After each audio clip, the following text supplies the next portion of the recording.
అదంతా కూడా అసలు మన రాజ్యమే ఈలోక సంబంధమైంది కాదు కదా. ప్రభువారిని ఆదినానే మరి బరపాలాంటి వాళ్ళు బోధకుడా నిన్ను మానవులు ఎంతగానో ఆకర్షిస్తున్నారు, నీ దగ్గర పరిగెత్తు వస్తున్నారు పల్లెల నుండి పట్టణాల నుండి. అసలు నీ బోధ చాలా వండర్ఫుల్గా ఉంది, నీ జ్ఞానం చాలా ఉన్నతమైనది, నీ బోధ కదా, నీ సందేశం, నీ ఆకర్షణీయమైన విధానం నాకు అర్థం. ఈ రెండు ఏకమైపోతే ఈ రోమా ప్రభుత్వాన్ని మనం కూల్చివేస్తాం, మన రాజ్యాన్ని స్థాపిద్దామని ఆయనే గ్రహించలేకపోయాడు, బర్భయే గ్రహించలేకపోయాడు. ప్రభువారు చెప్పాడు, మీ రాజ్యం వేరు, నా రాజ్యం వేరు. నేను ఖడ్గంతో కత్తితో రాజ్యాన్ని స్థాపించడానికి రాలేదు. రక్తం, ఇతరుల రక్తం చిందించి ది గ్రేట్ అలెగ్జాండర్ లాగా కదా ఎంతోమంది ఉన్నారు చరిత్రలో. మనకు బాగా ఎరుకులో ఉన్నవారు అలెగ్జాండర్ లాంటి వారు. ఆయన చరిత్ర అందరూ తెలిసిపోతుంది. ఆయన ప్రపంచంలో అనేక దేశాలు జయించుకుంటూ వచ్చాడు, రక్తం రక్తం రక్తం ఒలికిస్తూ వచ్చాడు, ప్రాణాలు తీస్తూ వచ్చాడు. ఇంకా నేనేదో చేస్తాను అనుకున్నాడు, తుదకి కదా రోగం వచ్చి మధ్యలోనే చనిపోయాడు. చనిపోయే ముందు ఈ చరిత్ర మీకు తెలియదు కాదు, అందరూ తెలుసు. ఆయన చివరి కోరిక ఏంటో అందరికీ చెప్పేశాడు. అక్కడ ఉన్నటువంటి అతనుకున్న సన్నిహితులకు, ఇంక నేను చనిపోబోతున్నాను, ఎన్నో రాజ్యాలు జయించాను, వేల మందిని హతమార్చాను, చివరికి ఈ రోగం నుండి నా ప్రాణాన్ని నేను రక్షించుకోలేక పోయాను, ఏదేదో ఇంతకాలం చేసినా చివరికి రిక్త హస్తాలతో ఒట్టి చేతులతోనే నేను వెళ్ళిపోతున్నాను, నా శవపేటికలో 2 చేతులు బయట పెట్టండి, ఊరేగించండి, ఊరేగించండి. ఏమిటి ఏమిటి ఏమిటి అన్నా ఈ సందేశం చెప్పండి.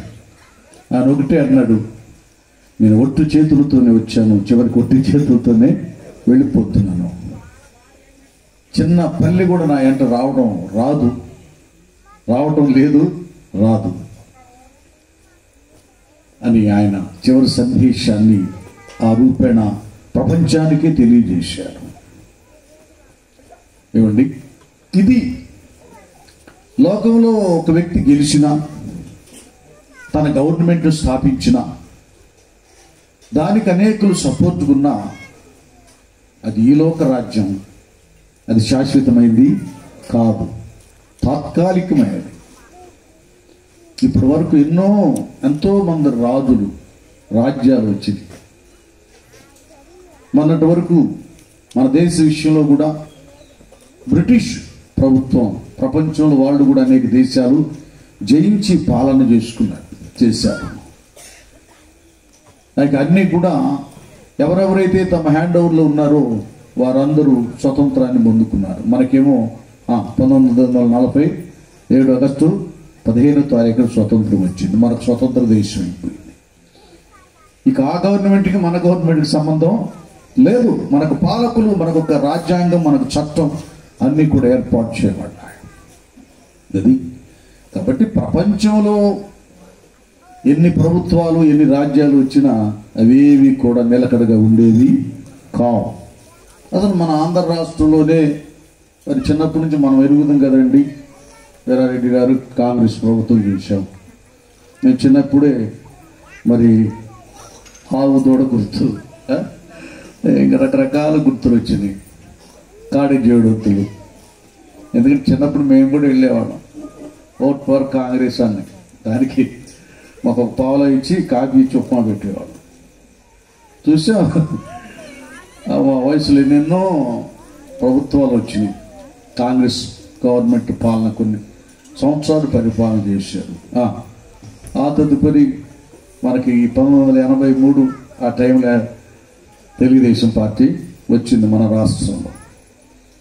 వాళ్ళు కొంతకాలం పాలన చేశారు. ఇప్పుడు ఏంటిది వైఎస్సీపీ అంతేనా, ఆ పార్టీ జగన్ గారి పార్టీ వచ్చింది. ప్రస్తుతం ఆ పాలన జరుగుతూ ఉంది. మన కళ్ళారా చూస్తున్నాం, వస్తున్నాయి పోతున్నాయి ప్రభుత్వాలు, పోతున్నాయి. ఏవి కూడా నిలకడగా ఉండట్లేదు. అయితే ఇన్ని ప్రభుత్వాలు వస్తూ పోతున్నా నాన్న వినండి, మీరంతా దేవుని పిల్లలంగా క్రీస్తు భక్తులంగా మన ప్రభువారు ఆయన ఒక రాజ్యాన్ని గురించి మాట్లాడాడు. మత్తయి సువార్త 3వ అధ్యాయం, మీరేం చదవద్దు, నాకు వెళ్ళి చూస్తే చాలు. 3వ అధ్యాయంలోనేమో యోర్దాను నది ప్రాంతంలో యెషయా ప్రవక్త ప్రవచనములు ఉండి ఆయన ప్రవచించిన ఆయన అరణ్యములో కేకవేయు ఒకని శబ్దం, ఆయనే బాప్తిస్మిచ్చు యోహాను. అక్కడ ఆయన పరలోక రాజ్యము సమీపించినది, మీరు మారు మనసు పొంది సువార్తను నమ్మమని అరణ్యు కేకవేయు ఒకని శబ్దం, ఆయన సువార్తను ప్రకటించారు. అప్పుడు యోదయ నుండి సమరయ నుండి ఆ ప్రదేశాల నుండి అనేకులు ఆయన యొద్దకు వచ్చి తమ పాపాలు ఒప్పుకొనుచు యోర్దాను నదిలో యోహాను చేత బాప్తిసం పొందారు. స్తోత్రం చెప్దాం, హల్లెలూయా. అయ్యగారు ఎంతమంది తీసుకున్నారు బాప్తిసం? ఒకరు బాప్తిసం తీసుకున్నారు. అది సామాన్యమైన విషయం కాదు, సామాన్యమైన విషయం కాదు. ఇవాళ వీళ్ళే ఓటేశారు. మనకైతే ఒక సీజన్ ఉంటుంది ఓట్లు, సంఘానికి సీజన్ ఏమీ లేదు. ఎప్పుడు ఈ బూత్ తెరవబడే ఉంటుంది, ఈ మందిరం తెరవబడే ఉంటుంది.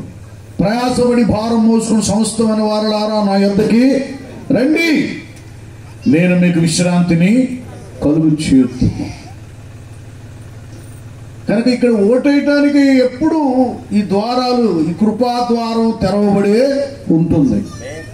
ఇవాళ ఒక వ్యక్తి యేసు ప్రభు వారిని తన సొంత రక్షకునిగా అంగీకరించి మారు మనసు పొంది పాప క్షమాపణ నిమిత్తం యేసుక్రీస్తు నామమున బాప్తిసం పొంది, అంటే ఒక మాట చెప్పాలంటే యేసయ్యకు తన హృదయాన్ని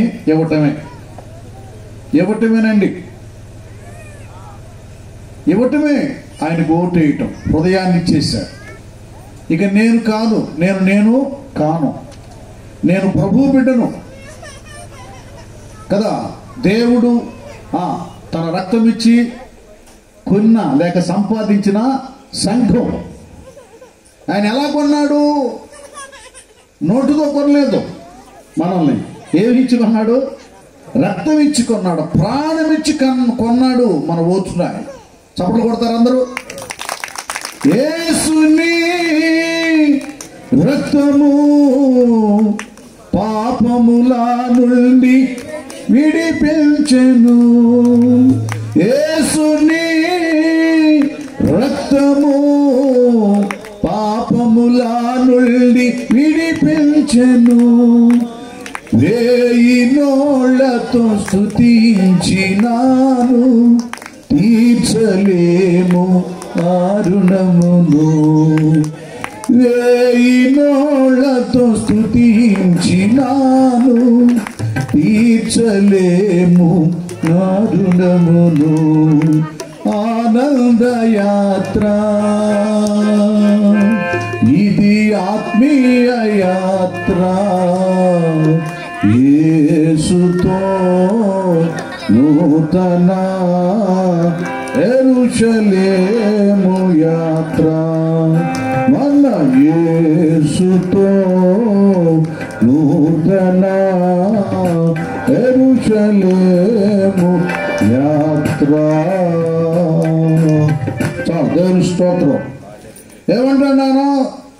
అపోస్తలుల కార్యాలు 20వ అధ్యాయము 28లో దేవుడు తన స్వరక్తం ఇచ్చి సంపాదించిన తన సంఘమును అంటాడు కదా. ఆయన ఏమిచ్చాడు మన కొరకు? ఏమిచ్చి మనల్ని కొన్నాడు? యేసు ప్రభువా. ఇది నానా బాప్తిసం పొందిన బిడ్డ, ఆయనకి ఏమిచ్చాడు దేవుడు? తన స్వరక్తమిచ్చి, తన ప్రాణమిచ్చి మనలను కొన్నాడు. డబ్బులు 1000 2000 ఇస్తే ఎన్ని రోజులు వస్తాయండి? 4 రోజులు వస్తాయి, 2 రోజులు వస్తాయి. అసలు రక్తమే మన కొరకు దారపోసాడు. స్వరక్తమిచ్చి ఈ ఓటు సంపాదించాడు, మనల్ని సంపాదించాడు, మనల్ని సొంతం చేసుకున్నాడు ఆయన. అసలైన ఓటు ఏంటో మీరు గ్రహించాలి, పరలోక సంబంధమైంది. అందుకే పరలోక రాజ్యము సమీపించింది అన్నాడు. ఈ రాజ్యంలో ప్రవేశించాలంటే, దీనికి హక్కుదారులు అవ్వాలంటే, అధికారం అందుకోవాలంటే, అందు స్థానాన్ని సంపాదించుకోవాలంటే యేసుప్రభు వారే అన్నాడు, నా తండ్రి ఇంట అనేక నివాసములు కలవు, లేని ఎడల నేను మీతో చెప్పుదును. నేను వెళ్తున్నాను, నేనుండు స్థలానికి నేను మిమ్మల్ని తీసుకుని వెళ్ళడానికి నేను మరలా వస్తాను. ఈ రెండవ రాకడ ఎందుకు మరలా ఆయన రాబోతున్నాడు? ఇక్కడ ఏదో ఒక ప్రభుత్వం స్థాపించబడి ఆ ప్రభుత్వం కింద, ఆ పాలన కింద మనం ఉండటం కాదు. మనకు ఉన్నతమైనటువంటి రాజ్యాన్ని లేక నివాసాలను పరమందు ఏర్పాటు చేసి అక్కడ మనము మన దేవునితో వసించడానికి, ఆకలి దప్పికలు లేకుండా పరిశుద్ధత, ఏమండి మట్టి రోడ్డులు కాదు, బంగారపు వీధులలో రత్నములు ముత్యములతో తయారు చేయబడిన గుమ్మములు పరిశుద్ధులతో కూడా వసించడానికి, ఆ రాజ్య వారసులుగా చేయటానికి యేసుప్రభు వారు కూడా ఆయన శరీరధారికి ఈ లోకానికి వచ్చి బాప్తిస్మిచ్చి యోహాను తర్వాత ఆయన 30 సంవత్సరాల వయసు వచ్చినప్పుడు యోర్దాను నదిలో నీతి యావత్ అలాగు జరగడానికి ఒక మనిషిని చేత బాప్తిసం పొంది, ఆ తదుపరి ఆయన 40 పగళ్ళు రాత్రులు ఉపవాసం ఉండి అరణ్యానికి కొనిపోబడి సాతాను యొక్క శోధనను కూడా జయించి కదా, వెంటనే వాడు ఏం చేశాడు? ఆ ఉపవాస దీక్షలో ఇదే అదును చేసుకొని రాళ్లను రొట్టెలుగా చేసుకోమన్నాడు. ప్రభువారు ఏమన్నారు? మనుషుడు రొట్టె వలన మాత్రమే కాదు గాని దేవుని నోట నుండి వచ్చు ప్రతి మాట వలన జీవించు. తండ్రి వాక్కును జీవించాడు, తండ్రి చిత్తాన్ని నెరవేర్చాడు. అక్కడ ఆదాముకు ఇదే శోధన వచ్చింది కానీ ఏదైనా వనములో కదా, అవి ఎలాగున్నాయంట? చూపుకి రమ్యమైనటువంటివిగా ఉన్నాయంట, మంచి చెడు తెలుగునిచ్చే వృక్ష ఫలాలు. అవి చూచి ఆశించి ముందు అవ్వమ్మ తిని తర్వాత ఆదాం గారికి ఇచ్చింది. ఏమండి, వాళ్ళు అసలు ఒక రాజ్యానికి అంటే భూలోకానికే అసలు రాజుగా రాణిగా ఉన్నారు. చూడండి ఎలాగుందో భూలోకంలో ఈ లోకానికే సమస్త పాలన చేయటానికి దేవుడు వారికి ఇచ్చాడు అధికారం. వారిని మహిమా ప్రభావములు వారికి కిరీటంగా ధరింప చేశాడు. వారిని దేవుడి కంటే కొంచెం తక్కువనిగా చేశాడు. ఏమండి, ఈ భూమి అంతటి మీద, జంతువులు పక్షుల మీద, సముద్రంలో ఉన్న జలచరముల మీద, వీటన్నిటి మీద దేవుడు వారికి అధికారం ఇచ్చాడు. మన ప్రభుత్వాలు కేవలం మనుషుల మీదే ఆ పెత్తనం, అధికారం, ఆధిపత్యం చలాయించవచ్చు. ఎంత ప్రధానమంత్రి అయినా ముఖ్యమంత్రి అయినా సింహం ఎదుట నిలబడలేడు, పులి ఎదుట నిలబడలేడు, వాటికి ఆజ్ఞాపించలేడు, రమ్మనలేడు, పొమ్మనలేడు. ఓవరు గాండిస్తే పారిపోతాడు మంత్రి గారు. ఇక్కడ ఆదాముకి ఎలాంటిదంటే పులులైనా సింహాలైనా ఏవైనా సరే రమ్మంటే రావాలి, పొమ్మంటే పోవాలి. గాలి ఇంకా ఎలాంటిది వీచినా ఏదైనా గాలి ఆగిపోవంటే ఆగిపోవాలి. ఈ పవర్ ఇచ్చాడు, మామూలు అధికారం ఇవ్వలేదు కదా, సూపర్ పవర్ ఇచ్చాడు. అంత ఉన్నతమైనటువంటి అధికారాన్ని సంపాదించుకొని రారాజుగా ప్రపంచాన్ని, భూలోకాన్ని పాలన చేస్తున్నాడు. అన్ని భయపడుతున్నాయి, ఏనుగులాంటివి సాగిలు పడుతున్నాయి మానవునికి. ఒక అధికారిగా, రాజుగా ఉండవలసిన వాడు, ఉంటున్నటువంటి వాడు ఒక సర్పపు మాయమాటలకు లోబడి అప్పుడు వరకు సృష్టించి, అధికారం ఇచ్చి, ఆధిపత్యం ఇచ్చి, ఉన్నతమైన స్థానం ఇచ్చినటువంటి దేవుని యొక్క మాటను నెట్టేశారు. అంటే ఏంటి? ఇప్పుడు అంతా చెప్పింది దేవుడు అబద్ధంలాగా ఉంది. ఇందాక ఆయన రాజ్యం గురించి చెప్పాడు కదా.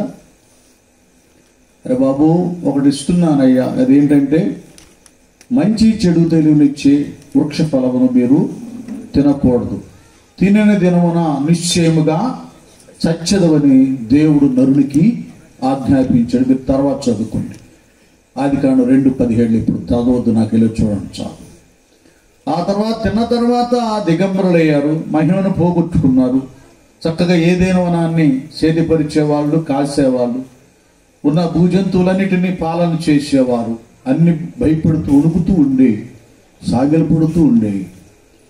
ఇప్పుడు అంతా మారిపోయింది. ఆదామా, నీవు నీ భార్య మాట విని నేను నీకు తినకూడదని ఆజ్ఞాపించినటువంటి వృక్షఫలమును తిని ఉన్నావు గనుక నీ నిమిత్తము నేల శపించబడినది. ఇంకా ముళ్ళ దుఃఖలు కదా, ఇవన్నీ కూడా ఇక మొలవటం, కలుపు మొక్కలు, ముళ్ళు, ఇవన్నీ కూడా మొలవటం, రక్తపాతం కలగటం అక్కడి నుంచి ఆరంభమైంది.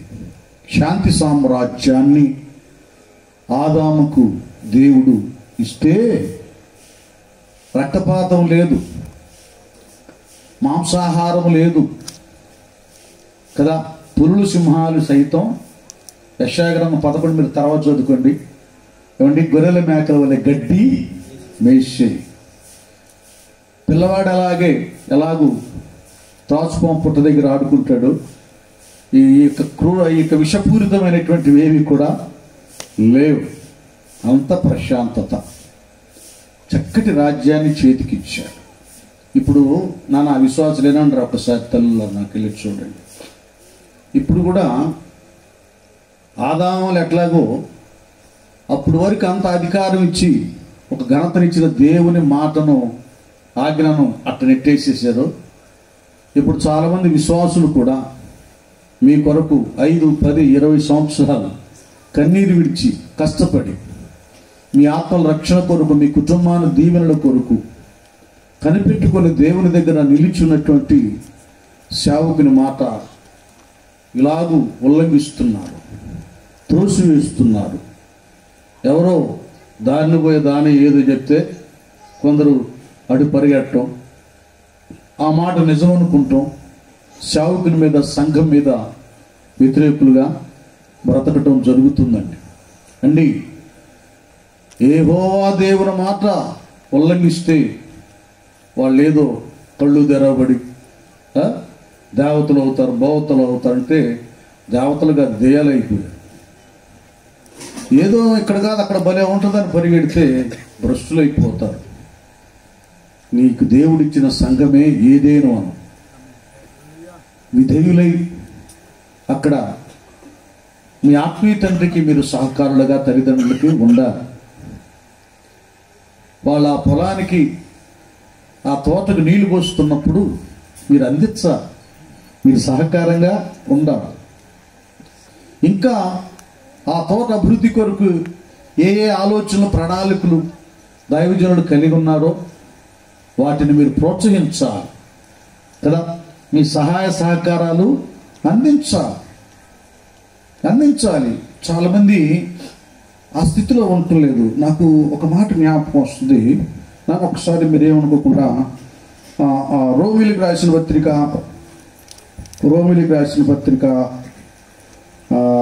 16వ అధ్యాయానికి వెళ్తారా? అక్కడ 3-4 వచనాల్లో క్రీస్తు యేసునందు నా జత పనివారైన ప్రిస్కిల్లకును అకులకును వారు నాన్న ఎక్కడైనా తల్లారా, ఇది రోమిలికి రాసిన పత్రిక 16వ అధ్యాయం 3-4 వచనాలు. వారు నా ప్రాణము కొరకు తమ ప్రాణములను ఇచ్చుటకైనను తెగించిరి. చూసారా? దైవ సేవకుని ప్రాణము కొరకు ఈ అకులా ప్రిస్కిల్లా అనబడేవారు ఏం చేశారంటే తన ప్రాణములు ఇచ్చుటకైనను తెగించారు. ఇది కావాలి. ఇప్పుడు కొంతమంది ప్రాణాలు తీసేవాళ్ళు అయిపోయారు సంఘాల్లో. ఏమండి, ప్రాణాన్ని వేధించేవాళ్ళు అయ్యారు, విసిగించేవారు అయ్యారు, గాయపరిచేవారు అయ్యారు. నాన్న అలా ఉండకూడదు. తండ్రి అయిన దేవుని అలా గాయపరిచి మహిమా ప్రభావాలను ఆదామవులు పోగొట్టుకున్నారు. మంచి శ్రేష్టమైన సారవంతమైన ఏదైనా మనం ఇస్తే చివరికి పాపం గచ్చ పదలు ముళ్ళ దుప్పలు మిగిల్చుకున్నారు. బ్లెస్సింగ్స్ ఉండవు. ఏకీభవించాలి. మనకిచ్చిన స్థానం స్థితిని కాపాడుకోవాలి. అసలు ప్రపంచాన్నే పాలన చేయటానికి వారికి స్థానం ఇస్తే దేవుని సంఘములోనే ఒక ఉన్నతమైనటువంటి వ్యక్తిగా దేవుడు ఆ సంఘములో నిన్ను నాటితే కొందరు ఆదామవల వలె దైవ సేవకుని ఆలోచనలు వ్యతిరేకించి చివరికి ఆత్మీయతను పోగొట్టుకొని భ్రష్టులైపోతున్నారు. ఇది మీరు ఆలోచించాలి నాన్న. చాలా ప్రాముఖ్యమైనది. అంత్య దినాలలో సేవకులు వారి పనులు వారు ఉంటారు. ఇంకా ఆత్మల రక్షణ, సంఘ క్షేమాభివృద్ధి కొరకు వారు పాటుపడతారు. ఈలోపు ఏదైనా వనంలో ఒక సర్పం వచ్చినట్లుగా కొందరు వ్యక్తులు విశ్వాసులను బలహీనపరచడానికి, గలిబిలి చేయడానికి ప్రయత్నాలు చేస్తుంటారు. నీవు నీ తండ్రి మాటే వినాలి, ఇంకంతే. ఆయన ఎందుకంటే నిన్ను ప్రసవ వేదన పడి గాదీ పత్రిక రాసినట్లుగా నిన్ను కన్నటువంటి తండ్రి, తల్లిదండ్రులు వారు, మీ అమ్మగారు, అయ్యగారు. కనుక బిడ్డలకు ఏదైనా జరిగితే తల్లిదండ్రులు దుఃఖపడతారు, కానీ దారిన పోయేవాడు ఏం బాధపడు, వాడు సంతోషిస్తాడు. ఇది గమనించాలి. కనుక ఆలోచనలో మీరుండాలి. ఒక మంచి మాట అంటాడు ఫిలిప్పీలకు రాసిన పత్రిక 2వ అధ్యాయము 4వ అధ్యాయం ఆ 2-3 వచనాల్లో కూడా ఈ వీళ్ళని మంచి వ్యక్తులు కూర్చున్నారు. 2-3 వచనాలు 4 చూడండి. ఇక్కడ బాగా అంత మీరు ఏమట ప్రభునందు ఏక మనసు కలవారై. అది ఇక్కడ విషయాలు గమనించాలి. దేవుడు ఆజ్ఞించాడు ఆదాముకు. ఆజ్ఞను గురించి అవ్వమ్మ కూడా చెప్పారు. ఇప్పుడు ఏమై ఉండాల్సిందంటే వీళ్ళు సర్పం వచ్చి మాయ మాటలు చెప్పినా, తినకూడని వృక్షఫలం తినమని చెప్పినా కూడా ఇప్పుడు వరకు ఏక మనసుతో ఉన్నారు. అవును, ఇక మనము ఈ యొక్క వృక్షం దగ్గరికి వెళ్ళి ఈ ఫలాలు మనము తినకూడదు. ఒక మాట చెప్పాలంటే వాటిని నిషేధించాలి, ఇంకంతే. వెళ్ళకూడదు, తినకూడదు. ఈ అతి తెలివితో దేవుడు దీన్ని ముట్టకూడదు, తినకూడదని చెప్పినని ముట్టకూడదన్నమాట కలిపేసింది. ఆమె వీక్నెస్ ఆసరాగా చేసుకొని ఇక పూర్తిగా తినేటట్టుగా సర్పం చేసింది. ఏక మనసు కలిగి ఉండాలి. ఏ విషయంలో సంఘం ఏక మనసు కలిగి ఉండాలి? సంఘానికి దూరం అవటం, పెద్దలకు సేవకులకు వ్యతిరేకంగా మాట్లాడటం, అవునవును అంతే పాస్టర్ గారు, అవునవును అంతే పాస్టర్ గారు అనేవి ఉంటాయే. ఎప్పటికీ వాటిలో ఏకీభవించకూడదు. నానా మీ ఆత్మీయ జీవితంలో మీరు బలపడటానికి రాబోయే దినాల్లో అకుల్లా ప్రిస్కిల్లా వలె శ్రేష్టమైన కుటుంబాలకు ఉండటానికి దేవుడు మాట్లాడిస్తున్నాడు. ఎవరైనా అమ్మ గురించి, నాన్న గురించి ఏదైనా వ్యతిరేకంగా కదా నెగిటివ్గా చెప్పినప్పుడు దాన్ని ఏమాత్రం అంగీకరించొద్దు, వాటిలో ఏకీభవించవద్దు. కాదు, అలా కాదు, మా అయ్యగారు అలా కాదు, మా అమ్మగారు అలాగా కాదు. ఇది వారి శ్రేష్ఠులు, వారు ప్రార్థన కన్నీరు, వారి వేదన నేను ఎరుగుదును. ఇది కావాలి. ఎందుకు ఈ సంగతులు చెప్తున్నానంటే ఈ అంత్య దినాలలో కేవలం ప్రపంచానికే కాదు, అపాయకరమైన కాలంలో సంఘానికి కూడా వచ్చినాయి. ఇంకా అయ్యగారు చెప్పినట్లుగా అక్రమము విస్తరించుడు చేత అనేకులలో ప్రేమ. అది అక్రమం అనేది ఎవరిని ఎలా గౌరవించాలో, ఏ నియమములు ఉండాలో ఆ క్రమము లేకుండా అక్రమం ప్రవేశించింది. కనుక ఏమైపోతుంది? అనేకుల్లో ప్రేమ చల్లారిపోతుంది. ప్రేమ చల్లారినప్పుడు ఆటోమేటిక్గా ప్రేమకి వ్యతిరేకమైంది ఏది? దుర్మార్గం, ద్వేషం అధికమైపోతుంది. అందరం ద్వేషిస్తాం, జాగ్రత్తగా ఉండాలి. కనుక ఇక్కడ వీళ్ళు పౌలే చెప్పినట్లుగా ప్రభునందు ఏక మనుషులై చదువునానా, ఇప్పుడు చదివారు కదా.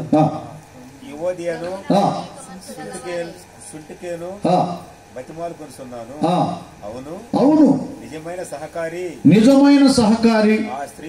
ఆ స్త్రీలు క్లెమెంతుతోను చూడండి, నా ఇతర సహకారులతోను సువార్త పనిలో నాతో కూడా ప్రయాసపడిన వారు గనుక సహాయం చేయమని నిన్ను వేడుకొనుచున్నాను. ఆ సహకారుల పేరులు జీవ గ్రంథమందు వ్రాయబడి అది. ఇప్పుడు గట్టిగా చెప్పగట్టండి, గట్టిగా చెప్పలు కొట్టండి. దేవుని సంఘానికి, సేవకునికి నిజమైన సహకారులుగా ఉండాలి, నకిలీ కాదు. ఏదో సహాయం చేస్తున్నట్టు నటిస్తాను. అప్పుడు అయ్యగారు వచ్చేటప్పుడే ఏదో పట్టుకొని ఏదో చేస్తున్నట్టుగా నటించే వాళ్ళు ఉన్నది. మీ సంఘం మంచిదిరండి, మిమ్మల్ని అంట్లా దయచేసి. అప్పుడు అమ్మగారు అయ్యగారు వచ్చినప్పుడే చేస్తున్నప్పుడు అడవుడు చేస్తారు. అది తీసుకొని, ఆ ప్లేట్ తీసుకొని, ఇది తీసుకొని, అది తీసుకొని, ఆ చీపుడు తీసుకొని ఏదో చేస్తూ ఉంటారు. అది వద్దు, ఆ షో సహకారం వద్దు. నిజమైన మా సంఘాలు ఉండే అక్కడికి వెళ్ళినప్పుడు నేను అంటా వాళ్ళతో, చూసు అరే ఎట్లా అంత బాగా చేస్తున్నా, ఎంత బాగా చేస్తుందయ్యా, ఏంటి అలా? లేదయ్యా, అమ్మాను ఉన్నప్పుడు ఒకలాగా ఉంటారు వీళ్ళు, మీరు లేనప్పుడు ఇంకొకలాగా ఉంటారు. అది మీరు ఉన్నప్పుడేమో అసలు అంత నేనే చేస్తున్నట్టు కనపడతారు, తర్వాత కనీసం ఒక చాపు కూడా తీరు. నాన్న నిజమైన సహకారులు ఉండాలి. పౌలే చాలా హ్యాపీ అయ్యాడు. వారి పేర్లు ఎక్కడున్నాయంటున్నానా? జీవ గ్రంథం. అది ఏదేను అనబడే సంఘములో దైవాజ్ఞకు లోబడి ఉన్నప్పుడు ప్రపంచానికి వాళ్ళు రాజు రాణులుగా ఉన్నారు. నేను చెప్తున్నాను, నీవు నీ సంఘ ఏదేనులో నమ్మకంగా ఉన్నంత వరకు నువ్వు రాజువే, రాణివే, ఇంకంతే. మీ గృహంలో ఏ లోటు ఉండదు. యెహోవా నా కాపరి, నాకు లేమి కలుగదు అన్నట్లుగా ఉంటాం. సింహపు పిల్లలు లేమి గలవై ఆకలి కొనడేమో కానీ యెహోవా యందు భయభక్తులు గల వారికి ఏ మేలు ఏది కుదరు. నువ్వు సంఘములో దేవుని వాక్యానుసారంగా జీవిస్తూ నమ్మకంగా ఉన్నంత వరకు నీ కుటుంబంలో ఏ లోటు ఉండదు.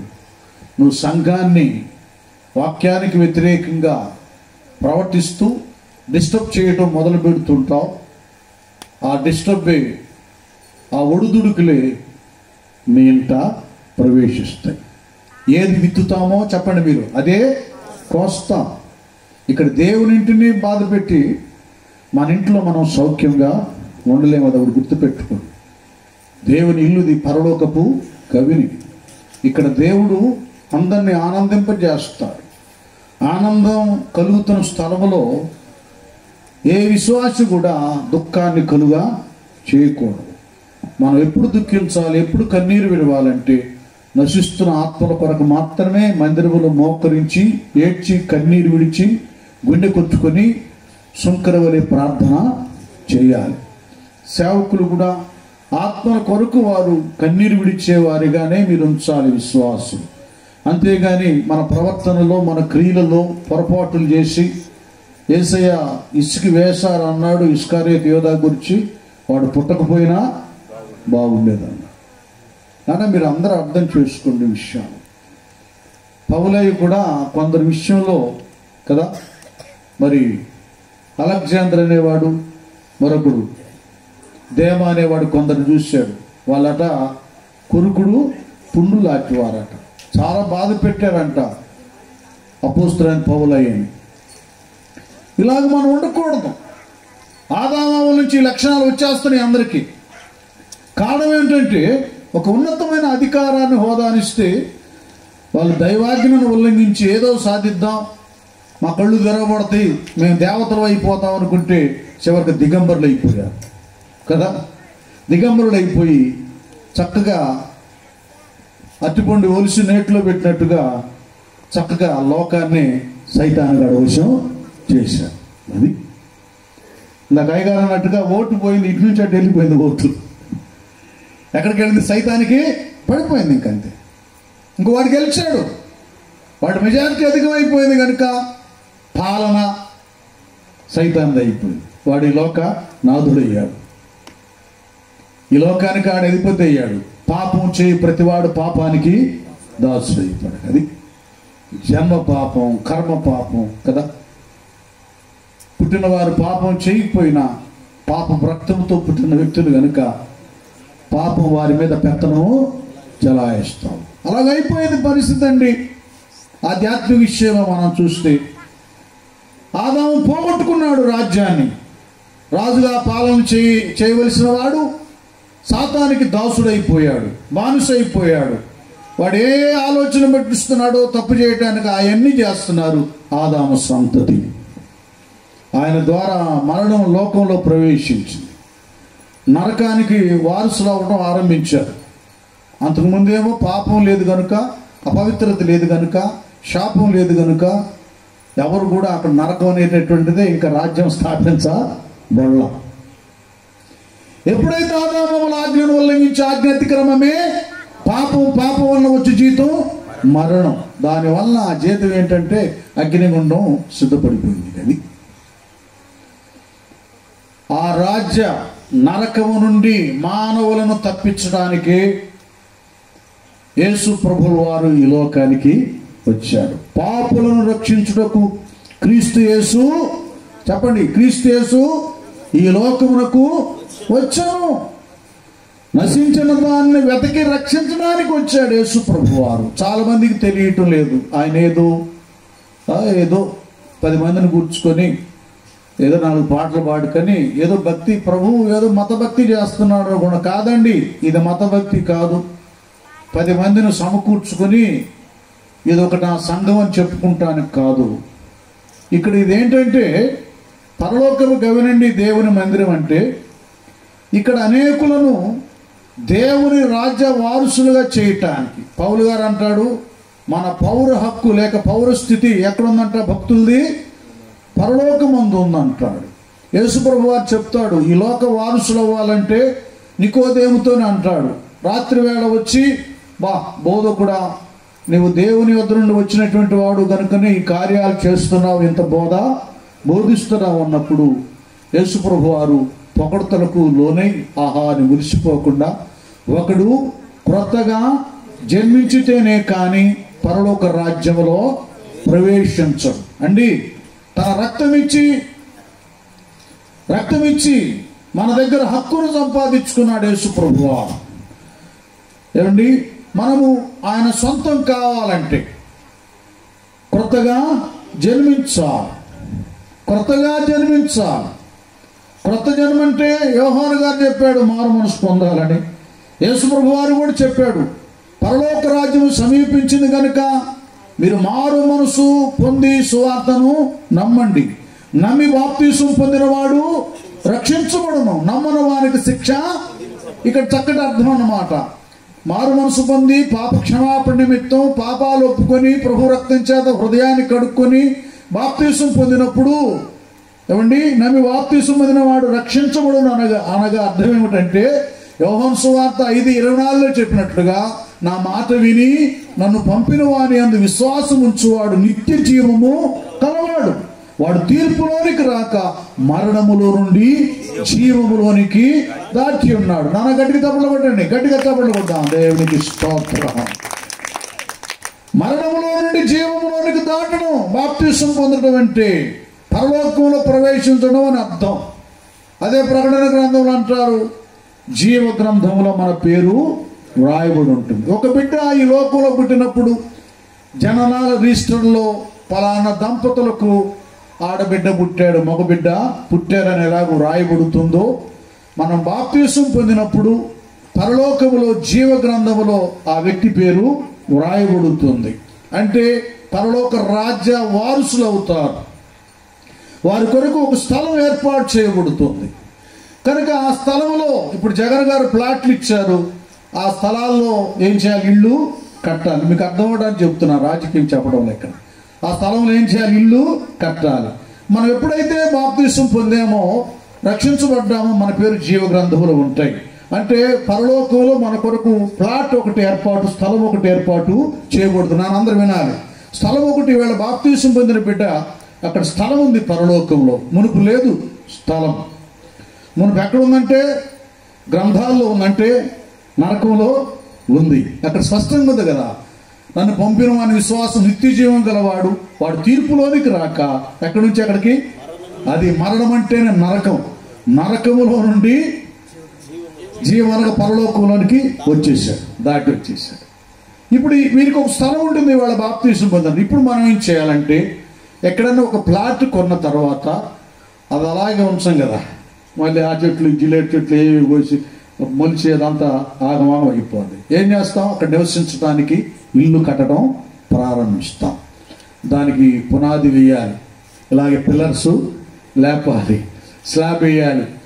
స్లాబ్ ఏందని మేము మాట్లాడుకుంటున్నాం పాస్టర్ గారు, ఆనందబాబు పాస్టర్ గారు, అన్న ఇది ఒక ఎత్తు అయితే ఇప్పుడంతా ఈ సీలింగు ప్లాస్టింగు ఈ వర్క్ అంతా ఒక ఎత్తు, చాలా కాస్ట్ అవుతుంది నానా. రక్షణ పొందుకోగానే సరికాదు, రక్షణకు తగ్గట్లుగా బ్రతకాలి.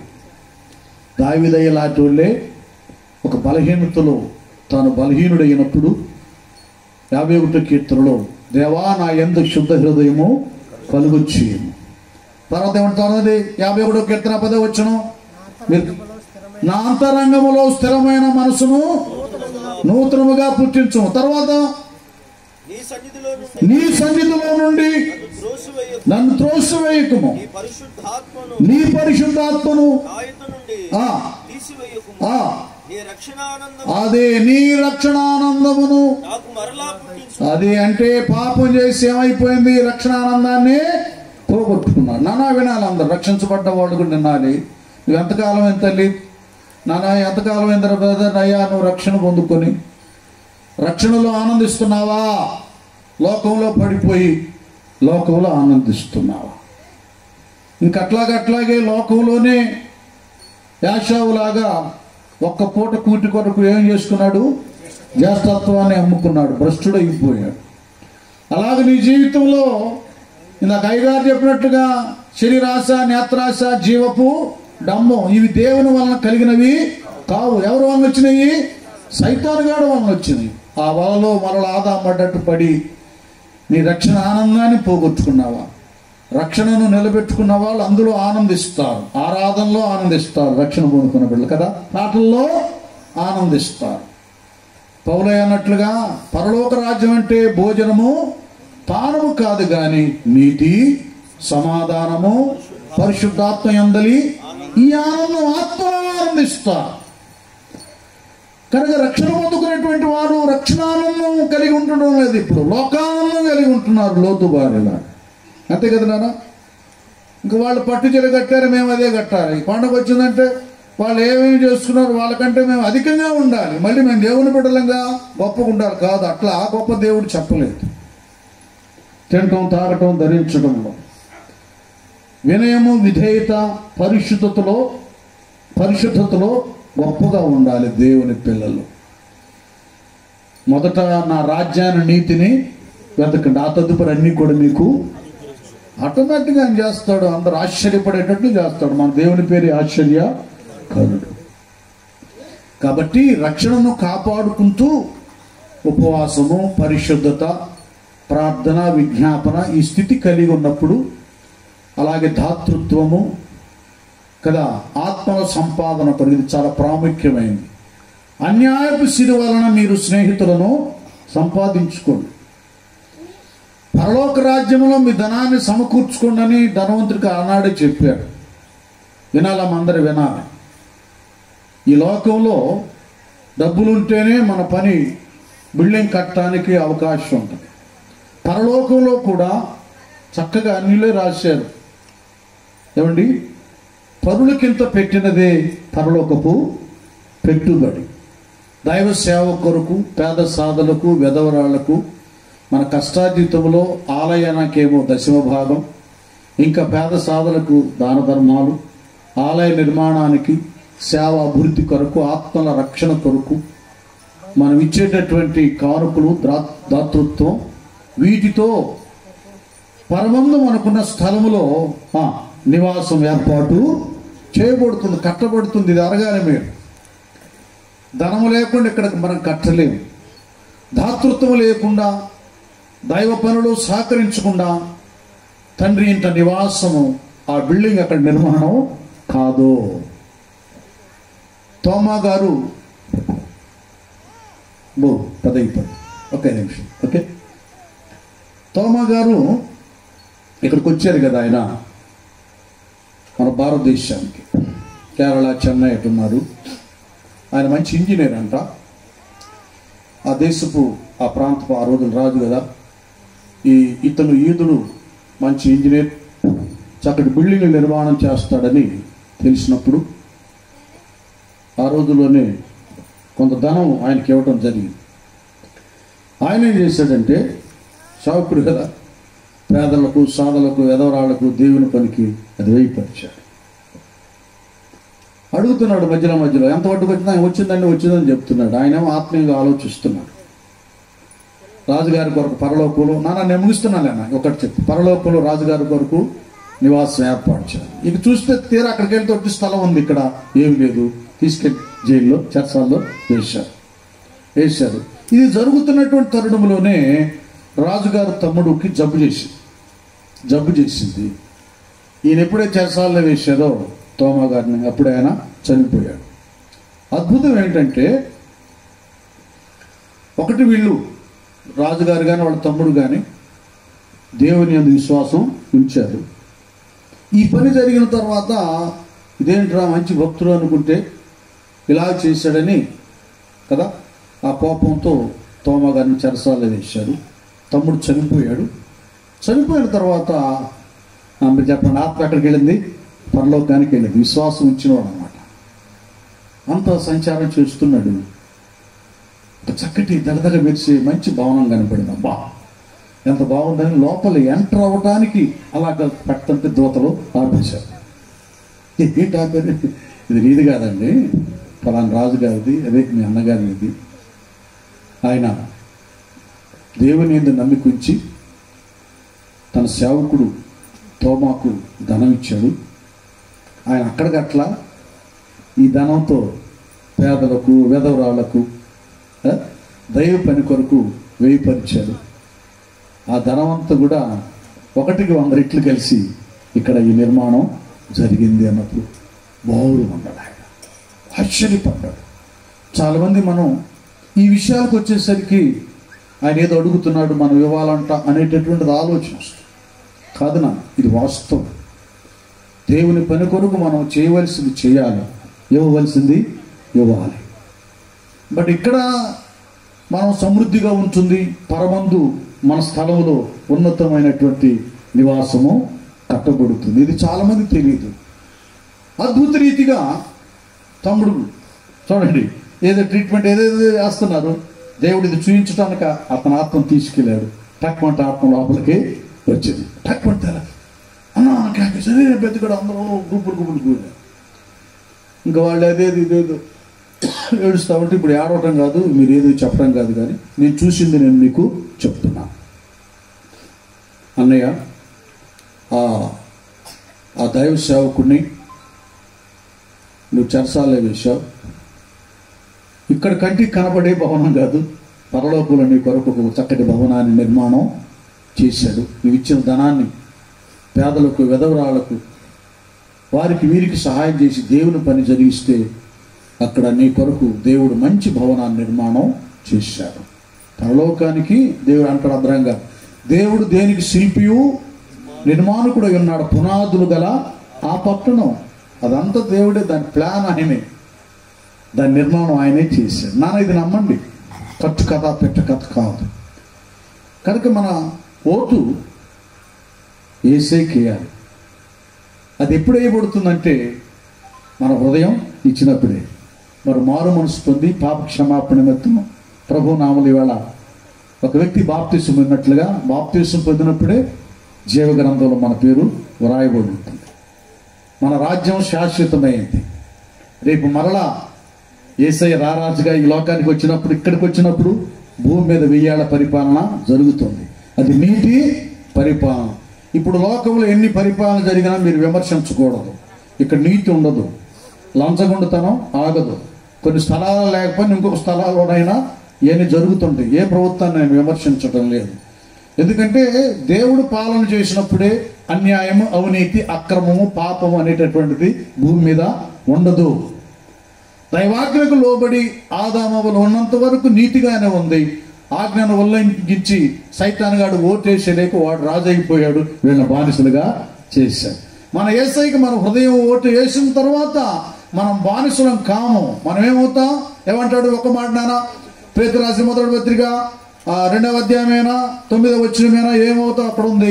ముగించుకుందాం. మనం రక్షణ పొందుకున్న బిడ్డలు చక్కగా మీ ఇంట్లో ఏదైనా మనలో నమ్మకంగా ఆదామములో ఉన్నంత వరకు బాగుండండి, నమ్మకంగా ఉండండి, మాట తప్పొద్దు. అయితే మీరు చీకటిలో నుండి ఆశ్చర్యకరమైన తన వెలుగులోనికి మిమ్ములను పిలిచిన వాని గుణాతిశయములను ప్రచురము చేయు నిమిత్తము. చూడండి ఏమయ్యా, ఇప్పుడు మనం ఆయనకు ఓటేసిన వాళ్ళందరూ, హృదయం ఇచ్చిన వాళ్ళందరూ, ఓటేటువంటి ఇట్లా కాదు, హృదయం ఇచ్చి రక్షించబడిన వారందరూ ఏమయ్యారు? రాజులండి, బానిసలు కాదు. రాజులు పెత్తనం చెలాయిస్తాడు, పాలన చేస్తాడు. రాజులైన యాజకులంటే మనిషినికి దేవునికి మధ్యవర్తులు. వీళ్ళ విషయాలను దేవునికి చెప్పి దేవుని దగ్గర దీవెని పంచిపెట్టేవాడు. రక్షణ పొందుకున్న ప్రతి వారు నీవు నీ ఇంటి కోసం ప్రార్థన చేసినప్పుడు నీ యజమానుడి, సిస్టర్, బిడ్డల విషయంలో దీవెన కలుగుతుంది. బ్రదర్, నీ కుటుంబం కొరకు ప్రార్థన చేసినప్పుడు దేవుడు అద్భుతమైన కార్యాలు చేస్తాడు. నీ ఇరుగు పొరుగు వారి కొరకు ప్రార్థన చేసినప్పుడు, వారి కష్టాలు గుర్తెరిగి విజ్ఞాపన చేసినప్పుడు దేవుడు వారి విషయంలో కార్యము చేస్తాడు. యాజకులు తర్వాత పరిశుద్ధ జనమును దేవుని సొత్తైన అది ఈ హృదయపు ఓటు యేసయ్యకేస్తే ఈ ఉన్నతమైన స్థితి, స్థానం మనకు కలుగుతుంది. అప్పుడు ఏముండగా ఒకప్పుడు దేవుని ప్రజగా ఉండక ఇప్పుడు అది, ఇప్పుడు మనం ఏమైపోయాం? దేవుని ప్రజలమైపోయాం. ఒకప్పుడు కనికరింపబడక, ఎందుకంటే వాడు దాసులం అయిపోయాం పాపానికి. ఇప్పుడు అది యేసయ్య ద్వారా కనికరాన్ని పొందుకున్నాం నానా. ఇది మన రాజ్యం, మన హృదయమే ఓటు. ఆ ఓటు మన యేసయ్యకే వేయాలి. తల వంచండి, ప్రార్థన చేసుకుందాం. హృదయాలు తెరవండి నాన్న. అందరూ కూడా ఒక్క నిమిషం, ఇక నేను ముగిస్తున్నాను. హృదయం తెరిచి, ఇంకా మారు మనసు పొందినోళ్ళు, బాప్తిసం పొందినోళ్ళు, ఇంకా లోకానికి మీ హృదయాన్ని అంకితం చేసి సైతాన్ గాడికి ఓటేసి ఆత్మీయ జీవితాలు బలహీనపరుచుకున్న వాళ్ళు ఈ దినం ఒక్కసారి నీ హృదయమనే తలుపు దగ్గర యేసయ్య ఉన్నాడు. ఆయనకి స్థలం ఇవ్వండి, తావివ్వండి. మీ హృదయం ఆయనకి ఇచ్చి ఆయన నీ హృదయాల్లో రారాజుగా నిలబెట్టుకోండి. అందరూ లాగుండండి. హృదయమనెడు తలుపు నొద్ద యేసునాదుండు,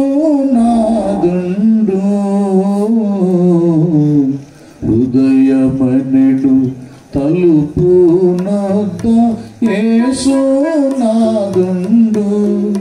నిలచి సదయుడగుచు తట్టుచుండు సకల విధములను, నిలచి సదయుడగుచు తట్టుచుండు సకల విధములను. ఎంతసేపు నిలువా పెట్టి ఏ పిల్లతోడతని, ఎంతసేపు నిలువా పెట్టి ఏ పిల్లతోడతని, ఎంత దయతో పిలచుచున్నాడిప్పుడు మిమ్ములను. ప్రభువు శాశ్వతంబు కాదు, పరికించి